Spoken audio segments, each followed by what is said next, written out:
Tehran, before we get into that, would you just like to tell us a bit about your background in terms of your religious background as well? So where you started and where you are now, because even that's quite interesting as well. Okay. Yeah. So I come from a Christian background. Like 99.9% of my family is Christian. Growing up, my grandfather, he was the pastor of our church. Used to go to church every Sunday. My sister, she was a little bit more in tune with the church, so she participated a little bit more than I did. But I, went regularly, as I thought to be a Christian, you at least went to church once a week on Sunday. And as I got a little bit older, around 26, I'd say, or no, about 25, I started looking outside of my faith. I felt like there was something missing in Christianity. And I really turned to Buddhism at first. And so I dabbled in that for maybe not as a practitioner, but just inquired some of the literature and what it Can, had to say. can I ask what did you feel lacking in Christianity? What was Uh, that sort you, of emptiness or drive? so even as an adult, I practiced as a Christian. I mean, I moved out of my parents' house at 19 years old. I grew up in California, Northern California, the Bay Area, the San Leandro, Oakland area. And at 19, I moved to Washington State, about, I would say about 800, 900 miles north of where I grew up.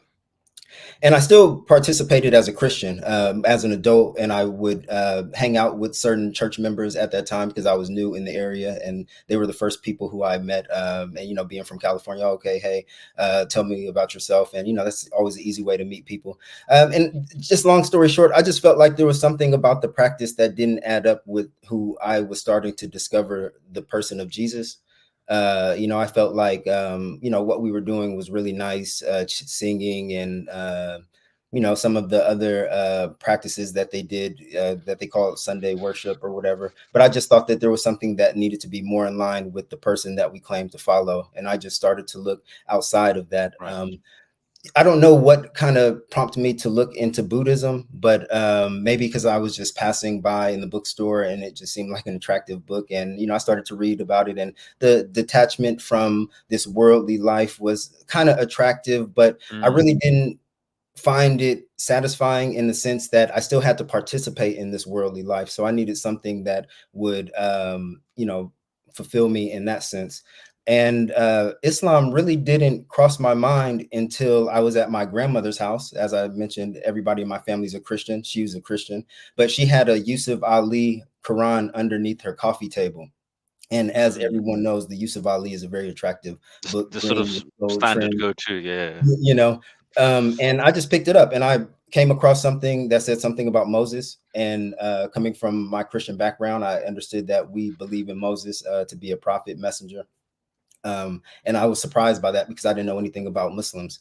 And I looked and tried to figure out what being a Muslim meant, and I came across the definition of what it meant to be a Muslim: submission to God. And I remember I typed on Facebook, um, okay, so if being a Muslim means submitting to God, and I, as a Christian, I believe that I'm submitting to God, wouldn't that make me a Muslim? And I remember the first person who said something was my training partner. I still do jujitsu. Competed like 2019 here in Mm. Manchester. And so, yeah, long story short, but he said, oh, yeah, I looked into Islam. It's nothing. I wouldn't put my faith into that. It won't lead you to salvation. And it really dissuaded me for like a whole year. But then after a year, he reached out to me again and said, hey, I converted to Islam. It's Ramadan. I looked Oh, into it. really? Yeah, Oh, he ended up, damn. you know, Wow. he ended up falling off the wagon later on down the road. But that at that time, that was enough to Mm. motivate me to, maybe I should pick this thing back up and look into it a little bit deeper. But I'm not going to talk to him about it because, he kind of dissuaded me the first time. I don't want to take the same chance with him. But so I had a friend who converted 4 years before I did. We grew up together, known each other since we were 5 and 6, used to go over my house because our sisters played together. She converted to Islam 4 years before I. And so I reached out to her, and she gave me a little bit of dawah. I was looking into some of the theological aspects, and certain things were clicking with me. such as the simple theology. You separate Jesus from God. There's a clear distinction, which as a Christian, I'm not going to pretend like I was grappling with it as a Christian, but since it was brought to my attention, it made a lot of sense. And yeah, she introduced me to some brothers who went to Talif. Um, because that's where I took my Shahada. Talif is in Fremont, California. For anybody who doesn't know, it's like a spinoff of Zaytuna or Zaytuna Mm. Studies. I can't remember what the origin story is at the moment, but yeah, There's some famous people there, like Sheikh Hamza Yusuf, is obviously from Zaytuna, but then you got Osama Khan, Mustafa Davis, those kind of yeah, guys. I think Osama Khan passed away a yeah. couple of years ago, Unfortunately, actually. I he think it was, had Lou yeah, Gehrig's disease, I yeah, believe, or some ALS or something of that sort. something like that. I was a Yeah, big fan of him, by the way. I was a eh, huge fan. I I liked really, him too. really liked his style, just the way he spoke, and very trendy, all that kind of stuff. He was really cool. He really meant a lot to that community. I Yeah, will say. yeah, Unfortunately, I really didn't understand the impact or the gravity of who a lot of these figures were when I first converted. Because Osama Kennan was actually where I had my first iftar. It was his house, and at the time, because it was my friend who I told you I grown up with. She introduced me to these people. I didn't know who these people were. I yeah, was yeah, just yeah, coming in out of nowhere from the into the Muslim community, and so he really tried to help me out early on, but I didn't. I really didn't bite to any of the help that and they have something called convert care, yeah, which is very alien or doesn't exist in a lot of other Muslim communities, where converts have people who kind of stick with you and they email you and they try to yeah. really bring you into the community and show you the ropes, which Very forward thinking, I must say. It's very forward thinking. Yeah. and they got a lot of crap for that too, unfortunately, but it Really? helped me Okay. in my first 2 years of being a Muslim, I would say. um Sorry, I didn't mean to cut you off. I thought you were going No, no, to. that's it. Sorry, sorry. I just wanted to say that they're forward thinking, they're cool guys. But obviously, if you're just freshly a fresh convert, it's just some Muslim dude out of Moscow, or, whatever it is. But I was thinking in my head, man, this guy's rolling with the heavyweights. He doesn't even realize it. He's just hanging out with, you know, Salma Cannon's iftar. But yeah, sorry, go for it. Yeah, And then I went even further left because I felt like the interpretation of Islam that they were practicing really wasn't satisfactory for me. I came from a very I came from a very good background. Parents, even though they were separated, they were very much in my life, and they were still friends and kept in communication after that. And still to this day, they keep in communication, even though my sister and I are in our 30s. Um, uh, I went towards I still, I would party. Before Islam, I would party. I was had a very fast lifestyle, to say the least. And I just thought that maybe that Sufi, I don't want to say it was wishy-washy, but I understood it to be wishy-washy at the time. It I'm just glad you said it and not me. it didn't work for me at the time, man. And I tried it for 2 years, man. I really sat and I Yeah. hung out with those people, and God bless them, because some of them Mm. still I talk to today, and I have no ill will towards them at all. But I went toward the Salafi Allah. interpretation. Now you're deep, bro. Now you're in the Oh deep man. waters. And then at the same time, the only bookstore in the Bay Area, well, there was Mm. two bookstores in the Bay Area that were Islamic bookstores. One was geared more towards English. The other one was geared more towards Arabic and Urdu and other types of Yeah. foreign languages. And the one geared towards English had a lot of the Doro Islam Darussalam. publications, and they were very attractive, hardback for not that much money. Hardbacks tend to be an arm and a leg. And so I started reading. So after the Quran, the one that I found at my grandmother's house, that Yusuf Ali, I think my second book that I really took seriously was Ibn Taymiyyah's Al-Aqida Al-Wasitiyah, and Mm. that just really set me down a path where I was refuting everything that I felt wasn't Mm. in line with that particular Akida, and at the time I didn't know that there was many other Akidas, Akida al Tahawi, Mm. and there's other Maturidi Akidas and stuff Yeah. like that. But I really thought that was gospel at the time, and yeah, man, it just sent me down a trajectory of refuting people and just engaged in endless debates. And Yeah. Yeah. it was really quite a waste of time, to be honest. Listen, man, I'm with you on that sense.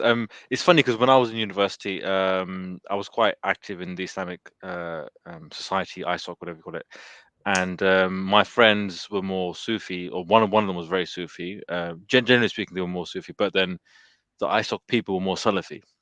So Mm. there was, which naturally tends to happen anyway. I think so anyway, because it's, that is the more dominant kind of force, especially in the young Dawa kind of scene, whether it's in the UK or US. That's the more dominant kind of interpretation or sort of version of Islam anyway. Um, and I just was I thought they were both wrong, to be honest with you. But I thought at least the Sufis are easier to get on with, because they're Definitely. not stopping you at every turn saying, "This is haram, brother. This is haram, brother. You can't do that, brother. This brother, sister, sister." Like, you know what? I just don't want to be around the police the whole time. You know what I'm saying? I wasn't even necessarily like partying or anything like that, or doing anything bad. I was like, I just don't want this constant headache of debating every little issue. And brother, where's your dalil? Where is it? Oh, bro, just shut up, man. It's like neither of us are scholars here, so what are we trying to do here? Like, what Exactly. is it we're trying to achieve? Like, neither of us are scholars, and we're going to debate for 4 hours straight on some stupid thing, right? Right. But yeah. So but you're right, because I just on that point, and we can move on from there. But this whole like Sheikh, like I followed a lot of Sheikh Hamza Yusuf. Like, he was my go-to Sheikh. I didn't agree with everything what he said, but I just, he's very articulate, very well spoken, very well put together, right? He's a Californian guy like yourself, very handsome, very speaks very well like yourself, right? So you can just listen to him all day long. So I was like, wow, man, and contrast that with what we see in the UK, especially back then. Like, oh, brother, you have to do this in it. Brother, you got to do that in it. Like, it's haram in it. Or you go for complete Uncle G, sort of uncle is fresh off the boat, just giving me. I'm like, bro, you probably haven't even gone past. And this is no exaggeration. Sixth grade in Pakistan, and you're going to teach me about how the world works. You know what I'm saying? And see, Um, from the United States Salafi perspective, we looked at brothers in the UK like, this is where the Deen was really established. Y'all was going mashallah. hardcore We because of the had people. Darul Islam here. We Oh had the- man, like this was a place to make hijrah the way that people. on the way to Mecca. This is a sort of mini hit. Yeah, okay, a mini Hajj, whatever it is. Okay, cool. No, no, but on a level though. So for me, as I mean, I don't know how familiar you are with when I was Muslim. I was more sort of like more Quranist, I guess, because I was completely disillusioned with Hadith. I'm like, what is this?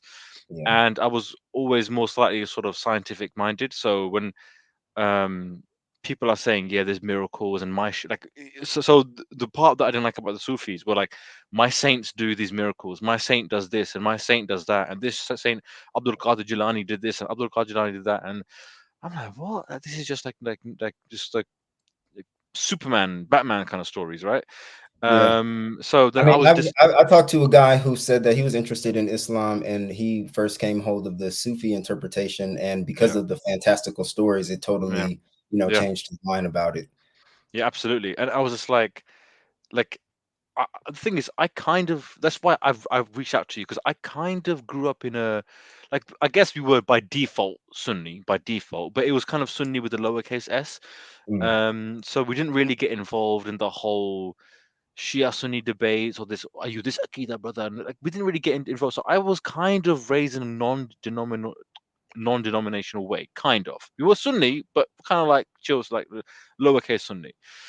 So when I went to university and I saw Salafis and I saw Sufis and I'm like, what are these people? Like, I thought right. we were just Muslim. I thought this was just, we're like all Muslim, we pray and fast and that kind of stuff. But these like debates about then the debate about the Molid.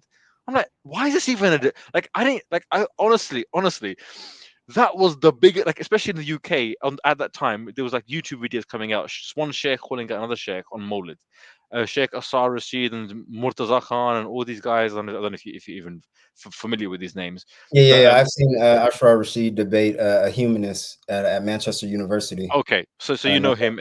So yeah, back then he was him and Murtaza Khan and this guy and that guy and Ali Dawa and Dawa man were just coming on the scene back then, and this was the big thing. Oh, is Maulid this and Maulid that? I'm like, whichever side you're on, they're really not like that. It was never central to me whether or not I celebrate the Prophet's birthday or not.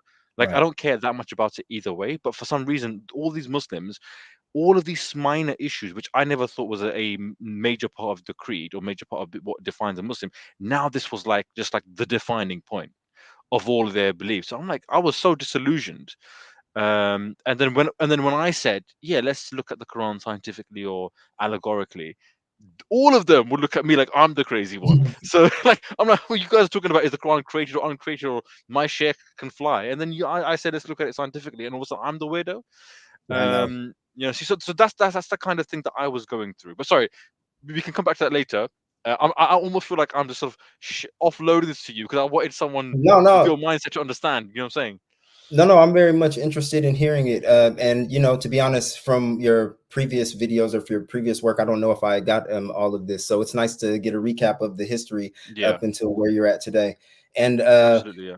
yeah, right when I really got fed up with Salafism, I went through a whole where the whole jihadi interpretation kind of made sense a bit. But then when, you really get deep into that, a lot of the people who claim to be the most radical, and I'm not saying like radical, like that's exactly how they saw themselves, but you know, they're struggling in their deen just like every other Mm, Muslim, and I just found, and then also some of the very much extreme interpretations. And I believe a lot of these people have cognitive dissonance, how they can live in such a society. Some of them go and work around people and smile in their face and talk to them mm, over drinking coffee, and then come online and say some of these things. It's really, I feel a lot of them weren't transparent in that sense. And then it just didn't make sense anyway. And to be honest, I used to really listen to heavily to Sheikh Faisal. And I don't know if is you that know the who. Jamaican guy? Yeah, that's the Jamaican. That's a Jamaican. Raw, And you going from Osama Khan to Sheikh Faisal? That's yeah, incredible. man, because he really had an online presence back then, and YouTube back then was like the wild, wild west. Like Yeah, yeah, almost yeah, anything was on YouTube. 2013 all the way to 2016. When yeah, ISIS came around, that's when they expunged a whole lot of material yeah. that could kind of lead a Anwar pipeline. Olaki as well. Remember Anwar Olaki? Yeah, yeah. So I used to listen to a lot of his stuff, and Oh you can find damn! his, and I still will say that as far as the traditional interpretation of the Sirah of the Prophet, his telling of it, even though I very much don't Oh, agree he's with. very good speaker. Yeah, Oh yeah, yeah, very good speaker. You yeah, can't yeah. you can't take it from him. No, no, no. Can't take that from him. But yeah, man, I became influenced because that was what was available, especially when you kind Mm, of already dive into the whole Salafi interpretation. It's not just one interpretation. You do have a quietist interpretation, what Sheikh Faisal and other people would call Saudi Salafis, where they were more so Salafis, but they adhered to what the governments had to say, or mm, they were very friendly towards the governments, didn't speak out against them. And then you had a more jihadi Salafi that believed in more military activism. yeah. um, Revolutionary kind of style. Yeah, yeah, y- yeah. you know and I think there was another kind of branch, but as someone pointed out, there's a book called Devil's Deception, the something about the Salafi movement. I can't remember off the top of my head, but Salafi burnout is real. After Yeah. several years of dealing with that and endless refutations, and then really only focusing on the political aspect of Islam, um, I it was either I can't remember exactly where I was at, but I just desired something more. And then I just really started to dig deep into Islamic history, started reading anything that I could. And that turned me to the more academic side of things. And I was just kind of blown away by the methodology that they employed, such as using non-Muslim sources, minority voices of Islamic history to better understand certain events, which when you read traditional Muslim sources, it's all from the Muslim point of view. Mm, And as mm, we know, the victors write history. of course. So and nothing against Muslim classical historians, but I believe to get a broader view of historical things, you need to see these minority Yeah. voices, what other, not even minority outside of Muslim voices, but even minority sects, such as, Mm, and that just started me down a path of trying to look into and read as much as I can, because, Islamic history, Islam, the religion, is bigger than the interpretations that I adhere to. yeah. And I did try to adhere or look into or follow embody interpretation, but and God bless those brothers. And I really love the embody school. If when people ask me, I do lean more towards their theology than any other.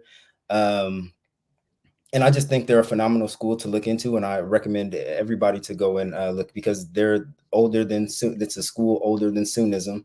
Mm. And they just had a phenomenal development over their 1400-year trajectory. So, but even with them, I felt like there was a bit of stifling my curiosity when it came to certain matters, especially matters that really dug deep into the origins of their school, because the origins of any religion are very messy and obscure, and you can make a lot of allegations or you can come up with a lot of interpretations. And I found that there was a lot of roadblocks, even dealing with the bodies that I associated with.